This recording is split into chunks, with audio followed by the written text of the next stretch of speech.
Present tense সাধারণত চার প্রকারের: present indefinite, present continuous, present perfect এবং প্রেজেন্ট পারফেক্ট কন্টিনিউয়াস টেন্স।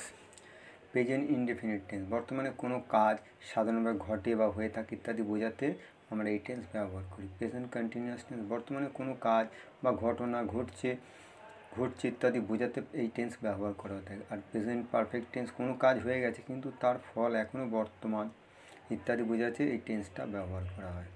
এবং প্রেজেন্ট পারফেক্ট কন্টিনিউয়াস টেন্স, বর্তমানে কোনো কাজ বা ঘটনা নির্দিষ্ট সময় উল্লেখ করে হয়ে থাকে বা ঘটে ইত্যাদি বোঝাতে আমরা এই টেন্সটা ব্যবহার করে থাকি।